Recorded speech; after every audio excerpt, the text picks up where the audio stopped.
Segunda Reis 9. Então o profeta Eliseu chamou um dos filhos dos profetas, e lhe disse, cinge os teus lombos, e toma este vaso de azeite na tua mão, e vai a Ramote de Gileade.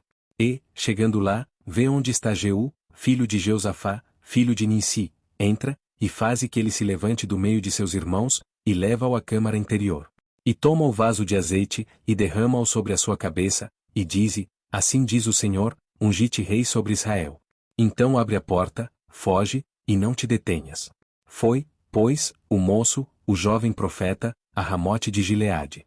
E, entrando ele, eis que os capitães do exército estavam assentados ali, e disse, capitão, tenho uma palavra que te dizer. E disse Jeú, a qual de todos nós? E disse, a ti, capitão. Então se levantou, entrou na casa, e derramou o azeite sobre a sua cabeça, e disse, assim diz o Senhor Deus de Israel, ungi-te rei sobre o povo do Senhor, sobre Israel. E ferirás a casa de Acabe, teu senhor, para que eu vingue o sangue de meus servos, os profetas, e o sangue de todos os servos do Senhor, da mão de Jezabel. E toda a casa de Acabe perecerá. Destruirei de Acabe todo o homem, tanto o encerrado como o absolvido em Israel. Porque a casa de Acabe hei de fazer como a casa de Jeroboão, filho de Nebate, e como a casa de Baasa, filho de Aías. E os cães comerão a Jezabel no pedaço de campo de Jizreel, não haverá quem a enterre. Então abriu a porta e fugiu. E, saindo Jeú aos servos de seu senhor, disseram-lhe, vai tudo bem? Por que veio a ti este louco?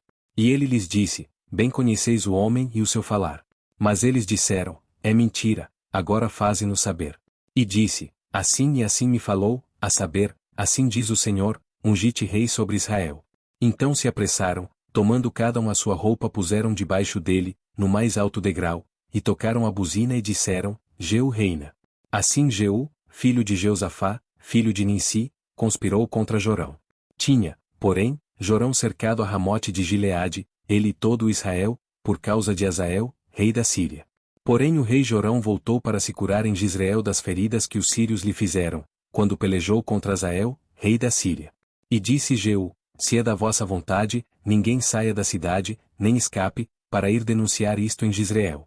Então Jeú subiu a um carro, e foi a Jizreel, porque Jorão estava deitado ali, e também Acasias, rei de Judá, descera para ver a Jorão.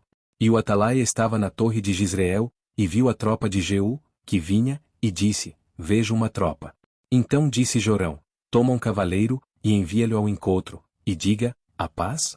E o cavaleiro lhe foi ao encontro, e disse, assim diz o rei, a paz?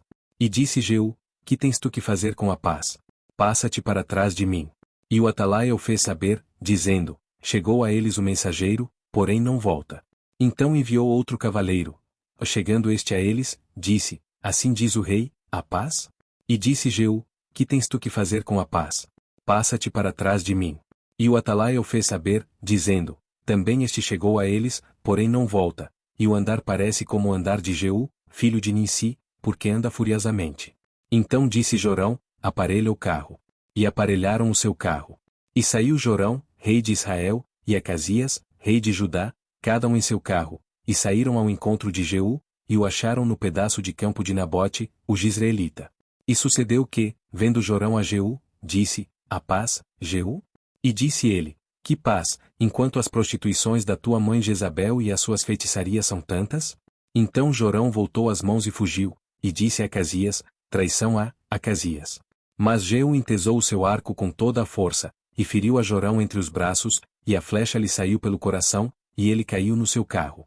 Então Jeú disse a Bidkar, seu capitão, toma-o, lança-o no pedaço do campo de Nabote, o Jizreelita, porque, lembra-te de que, indo eu e tu juntos a cavalo após seu pai, Acabe, o Senhor pôs sobre ele esta sentença, dizendo, por certo vi ontem, à tarde, o sangue de Nabote e o sangue de seus filhos, diz o Senhor, e neste mesmo campo te retribuirei, diz o Senhor.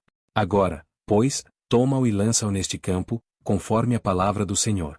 O que vendo Acasias, rei de Judá, fugiu pelo caminho da casa do jardim. Porém Jeú o perseguiu dizendo, feri também a este, e o feriram no carro à subida de Gur, que está junto a Iblião. E fugiu a Megido, e morreu ali. E seus servos o levaram num carro a Jerusalém, e o sepultaram na sua sepultura junto a seus pais, na cidade de Davi. E no ano 10º de Jorão, filho de Acabe, começou Acasias a reinar sobre Judá. Depois Jeú veio a Jizreel, o que ouvindo Jezabel, pintou-se em volta dos olhos, enfeitou a sua cabeça, e olhou pela janela. E, entrando Jeú pelas portas, disse ela, teve paz em Ri, que matou a seu senhor. E levantou ele o rosto para a janela e disse, quem é comigo? Quem? E 2 ou 3 eunucos olharam para ele. Então disse ele, lançai-a daí abaixo. E lançaram-na abaixo, e foram salpicados com o seu sangue a parede e os cavalos, e Jeú a atropelou.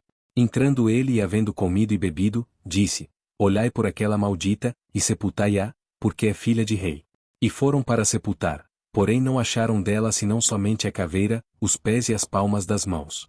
Então voltaram, e lhe fizeram saber, e ele disse, esta é a palavra do Senhor, a qual falou pelo ministério de Elias, o tisbita, seu servo, dizendo, no pedaço do campo de Jezreel os cães comerão a carne de Jezabel.